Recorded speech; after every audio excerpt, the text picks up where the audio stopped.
할렐루야. 9월 29일 화요일 새벽 기도를 시작하도록 하겠습니다. 사도신경으로 우리의 신앙을 고백하시겠습니다. 나는 전능하신 아버지 하나님 천지의 창조주를 믿습니다. 나는 그의 유일하신 아들 우리 주 예수 그리스도를 믿습니다.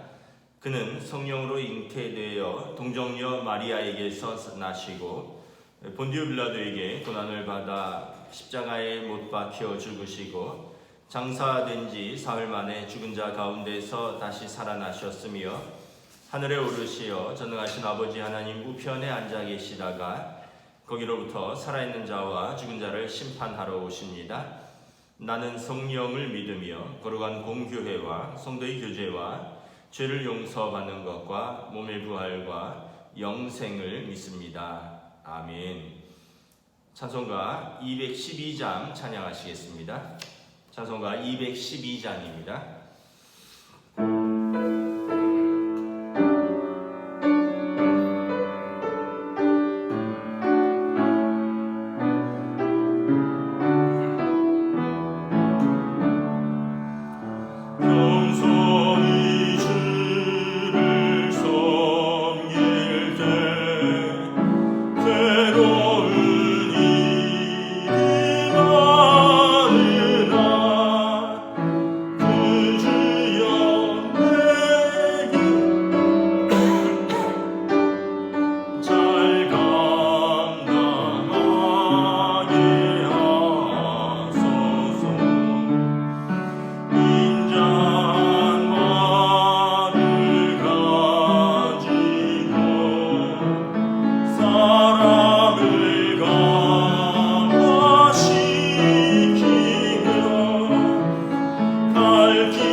오늘 우리 주신 하나님 말씀은 구약성경 예레미야서 38장 14절부터 28절까지 말씀입니다.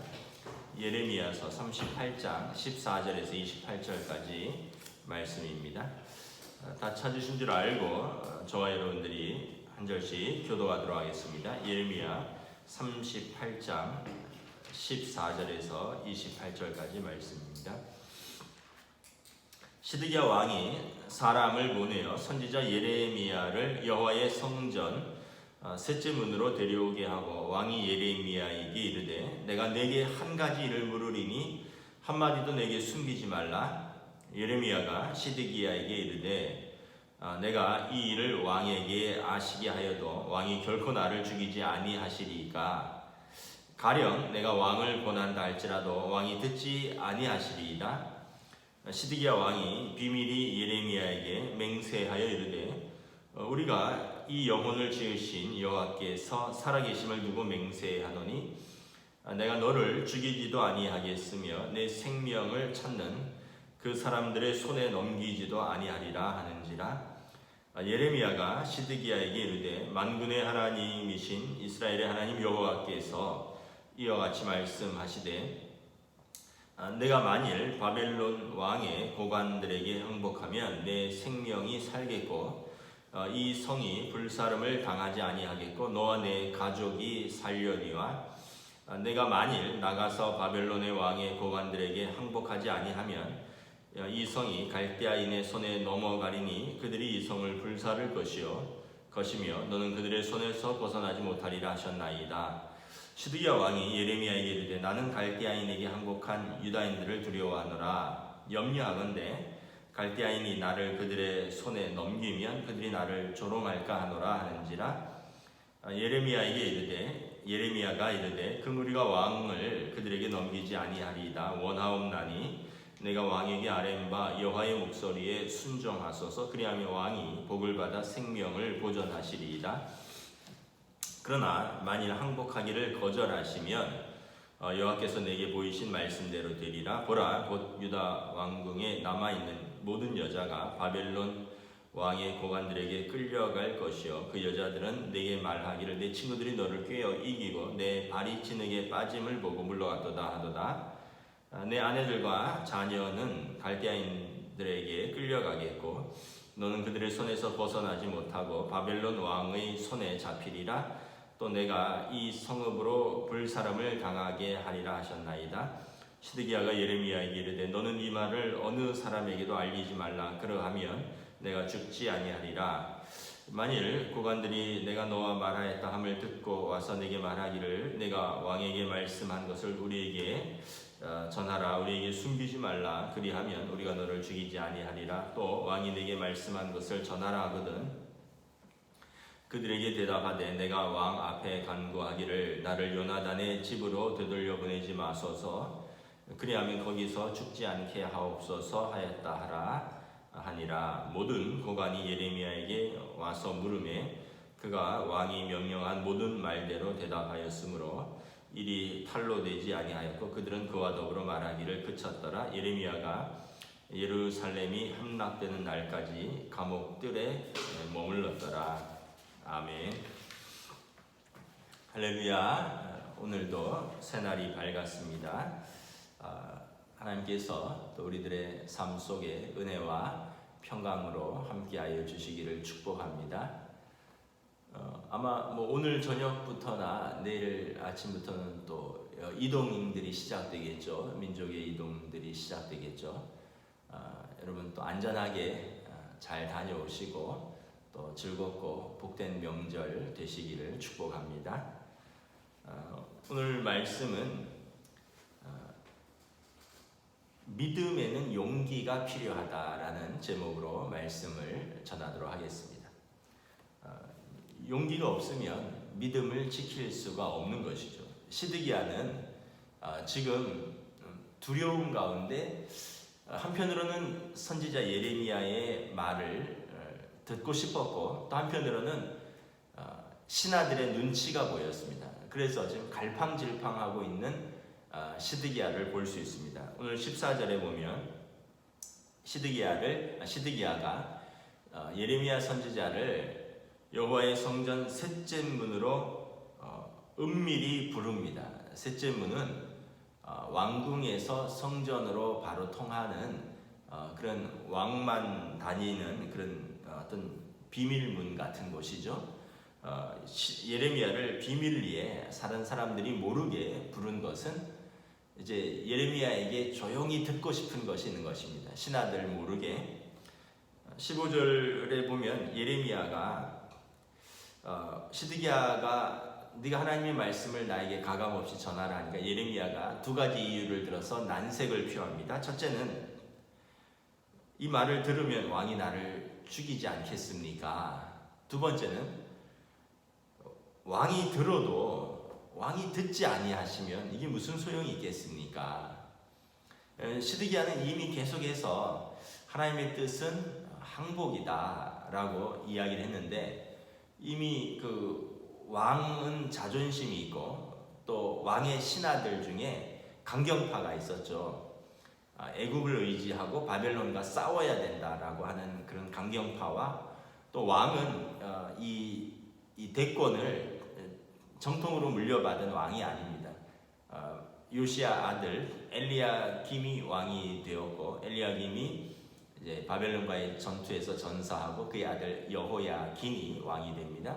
근데 여호야긴은 바벨론 왕이 2차 침공해서 3개월 만에 그를 사로잡아가면서 숙부였던 시드기야가 갑작스럽게 왕위에 오르게 되는 것입니다. 다시 말하면 여호야김의 동생이죠. 그리고 여호야긴의 숙부인 거죠. 그러니까 사실은 막 혼란 가운데 갑작스럽게 왕이 된 경우고, 그러다 보니까 왕권이 강화되지 못하면서 지금 시드기야는 신하들도 바벨론과 맞서야 된다, 이집트를 손잡고 바벨론과 맞서야 된다 하는 사람들, 또 아니다, 지금 바벨론과 손잡아야 한다라고 하는 사람들, 그러면서 또 자기의 왕권에 대해서 좀 흔드는 사람들, 나라가 마지막이고 어지러운데 시드기야도 지금 정신없는 상태인 거죠. 그래서 지금 선지자를 통해 하나님의 말씀을 듣기는 원하는데, 문제는 예레미야가 볼 때 들어도 순종치 않는다면 이게 무슨 소용이 있겠느냐라는 거죠. 16절에 시드기야가 예레미야에게 맹세합니다. 내가 천지를 지으신 하나님의 이름을 걸고 맹세하는데 내가 너를 결단코 죽이지 아니하겠고 너를 죽이려는 사람들의 손에 넘기지 않겠다. 그런데 내가 하나님의 말씀을 듣겠다라고는 하지 않습니다. 내가 너의 생명을 보존하겠다는 맹세하는데, 내가 너의 말을 듣고 하나님의 말씀을 듣겠다, 사실 이걸 맹세해야 되는데 이걸 맹세하지 않는 거죠. 17절에 예레미야의 메시지는 뭐냐 하면 17절 18절에 바벨론에게 항복하라는 것입니다. 그래야지 너도 살고 이 성이 불사름을 당하지 않냐고 이 백성이 살 것이다. 항복하면 수치가 있겠지만, 그러나 이 성이 무너지고 불살라지고 너가 다치고 너의 백성들, 너의 가족들이 잡혀가는 것은 면할 것이다. 그러나 항복하지 않고 끝까지 싸우면 어떻게 되느냐?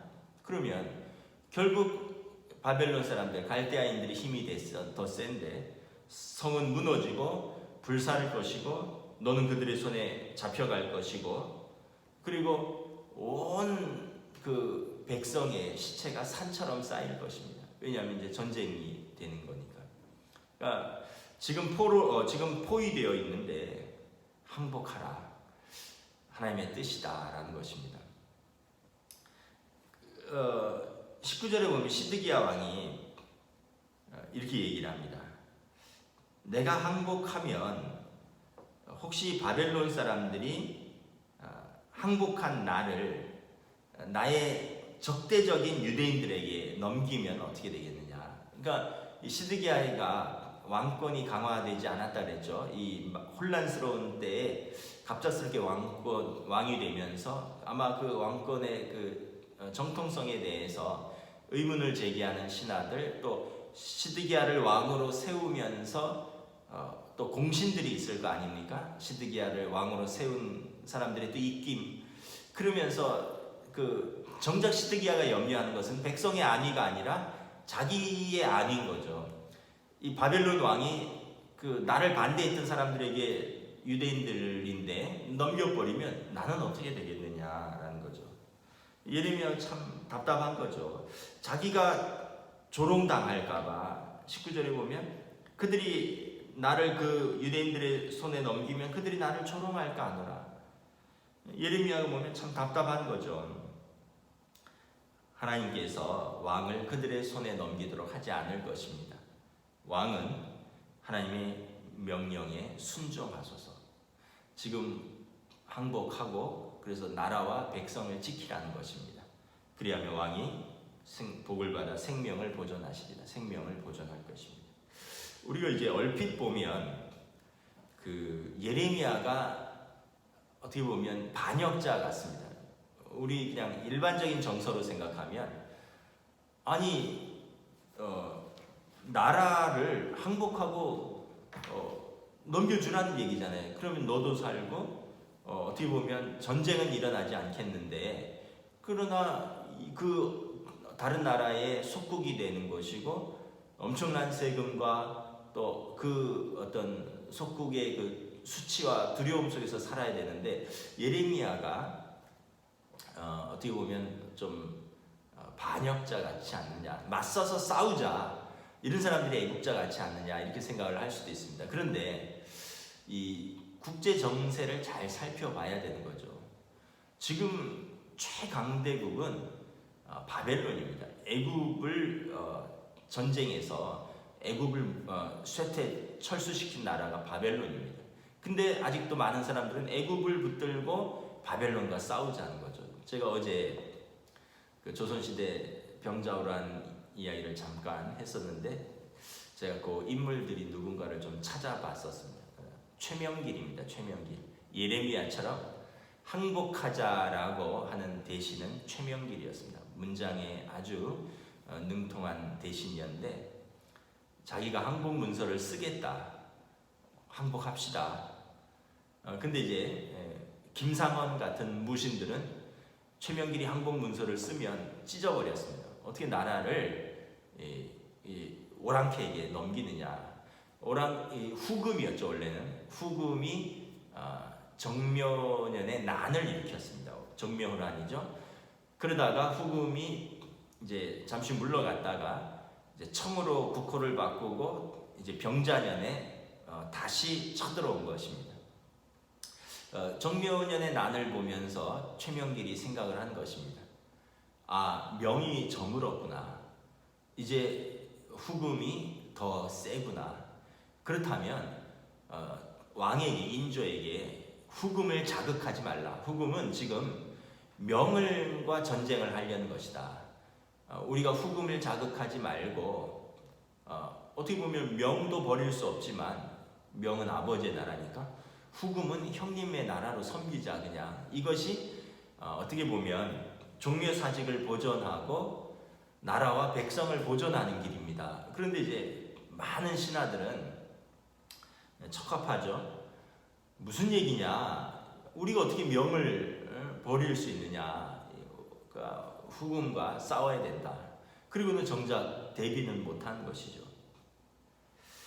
인조 자체가 왕권이 강화되지 않았습니다. 인조가 반정으로 정권을 잡았지 않습니까? 인조 반정이라 그러죠.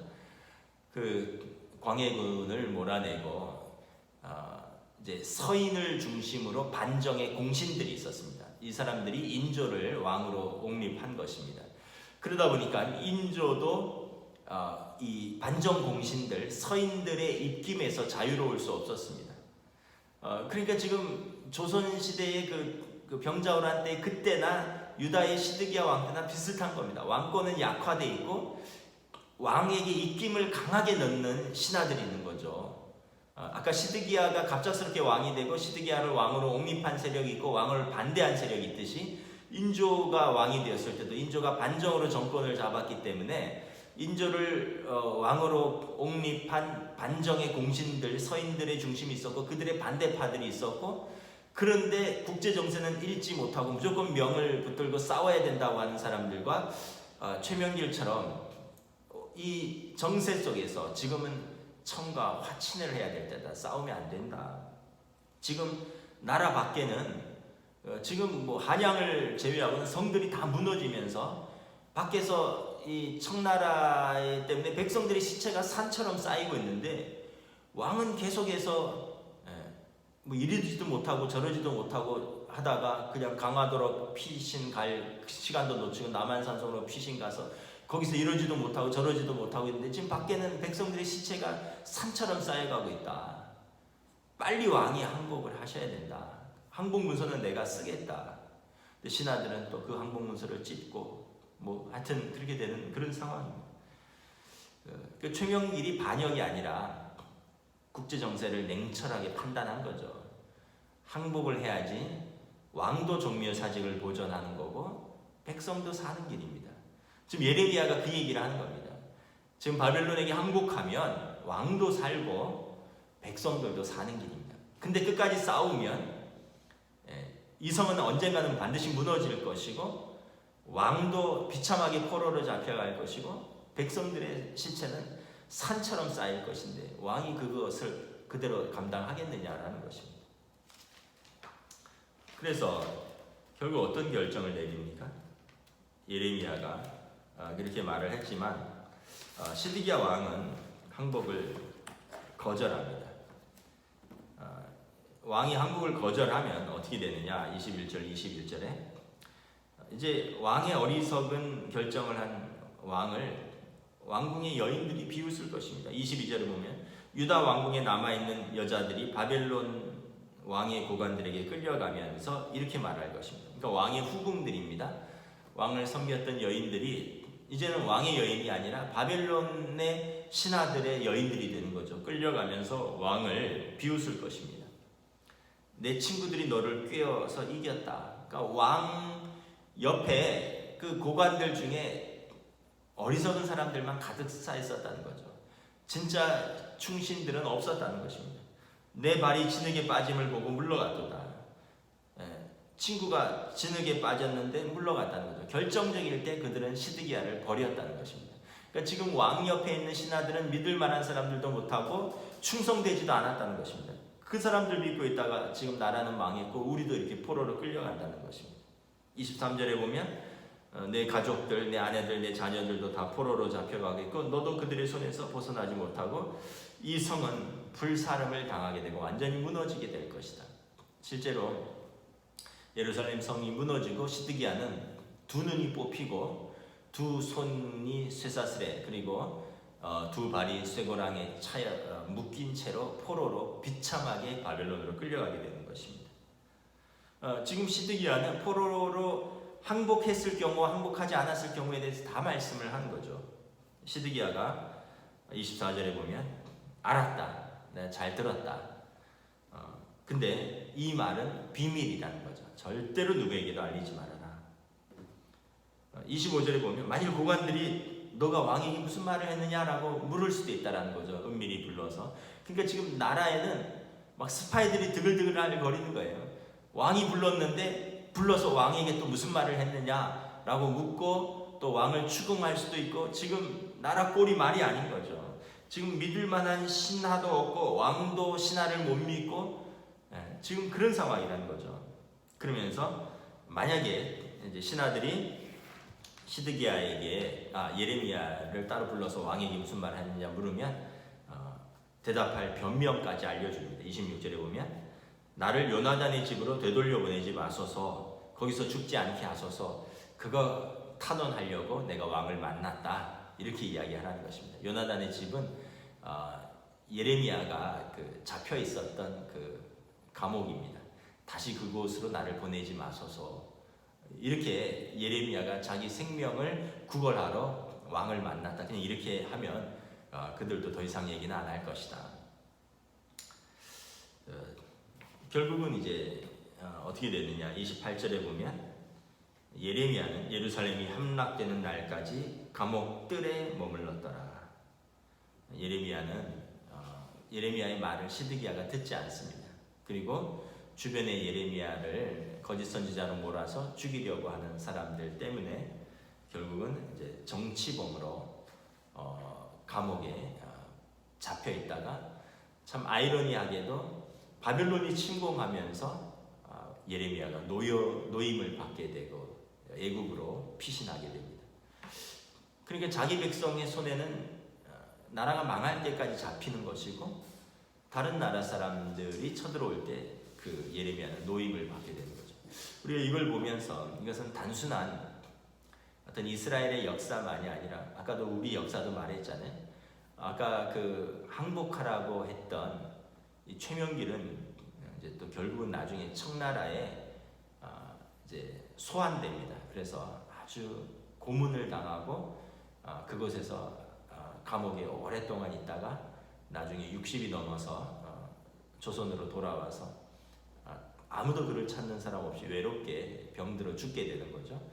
결국 나라를 이제 좀 잘 이렇게 국제 정세를 잘 보고 나라를 살리려고 했던 사람들 중에서 결국은 왕의 또 쓰임을 받지 못한 사람들도 있고 뭐 이런 것을 보게 됩니다. 예레미야가 이제 그런 경우가 되는 것입니다. 우리가 이제 이런 교훈들을 보면서 우리가 이런 중요한 결정들을 하는 왕이나 고관들은 아니지만 우리 인생에 있어서도 인생에 있어서 이렇게 갈팡잘팡을 못할 때가 있습니다.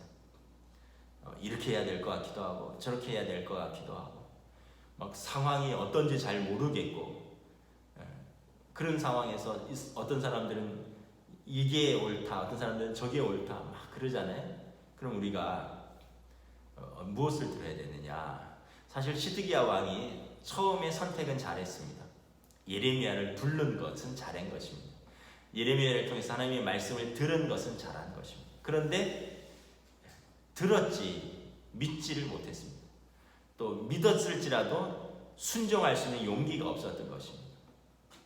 그러므로 여러분, 저나 여러분이나 또 이렇게 어려울 때 막 여기서도 이런 말이 있고 저기서도 저런 말이 있고 이렇게 해야 된다 저렇게 해야 된다 많은 말들과 많은 생각들이 있을 때 어떻게 해야 되느냐?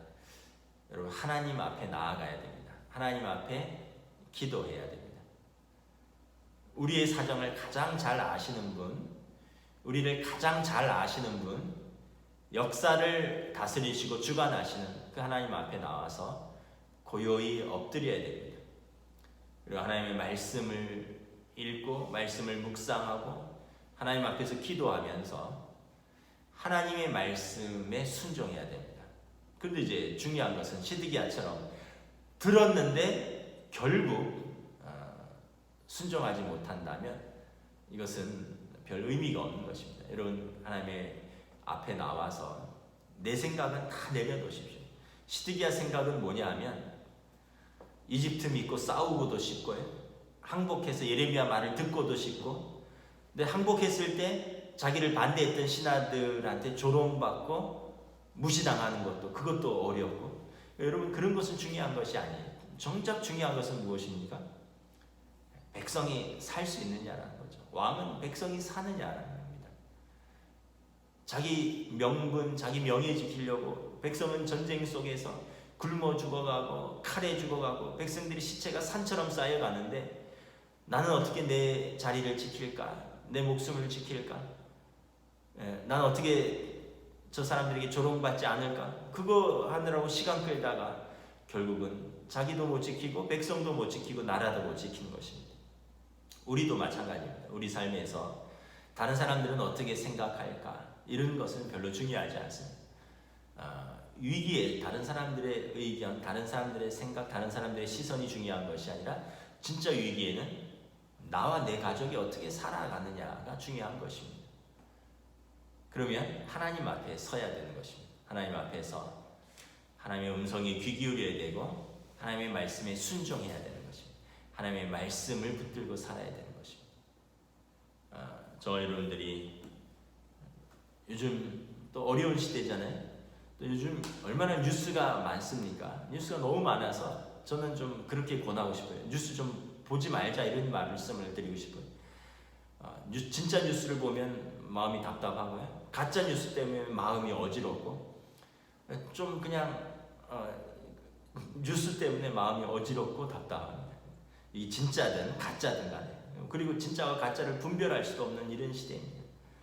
하나님의 말씀을 좀 붙들고 우리가 세상에 반응하는 것이 아니라 하나님의 말씀에 반응하는 것, 이것이 용기 있는 믿음인 줄 믿습니다. 기도하겠습니다. 하나님의 은혜를 감사합니다.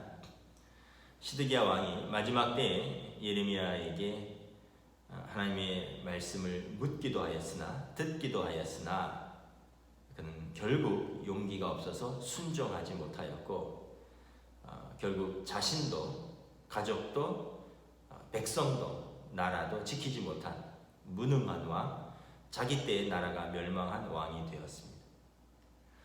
오늘 우리가 이것을 보면서 어려울 때 우리는 무엇을 들을 것인가? 또 위기의 때 우리가 무엇을 붙들고 무엇에 순종할 것인가? 사람들의 말, 환경, 또 내 처지, 내 어떤 명예가 아니라 정말 하나님 앞에서 사는 것이 어떤 길인가를 우리가 분별하고 또 순종할 수 있기를 원합니다. 그리고 우리 주위에 예레미야와 같은 하나님의 말씀을 나에게 전하고 또 나를 위해 기도할 수 있는 또 진실한 친구가 있기를 원하고 또 또 우리가 그러한 영적인 친구가 되어줄 수 있기를 원합니다. 하나님 사랑하는 성도들을 지켜주시고 또 이 땅을 긍휼히 여겨주시고 선하게 인도하여 주시옵소서. 감사를 드리오며 우리 주 예수 그리스도 이름으로 기도드리옵나이다. 아멘. 하늘에 계신 우리 아버지의 이름을 거룩하게 하시며 아버지의 나라가 오게 하시며 아버지의 뜻이 하늘에서와 같이 땅에서도 이루어지게 하소서. 오늘 우리에게 일용할 양식을 주시고 우리가 우리에게 잘못한 사람을 용서하여 준 것 같이 우리 죄를 용서하여 주시고 우리를 시험에 빠지지 않게 하시고 악에서 구하소서. 나라와 권능과 영광이 영원히 아버지의 것입니다. 아멘.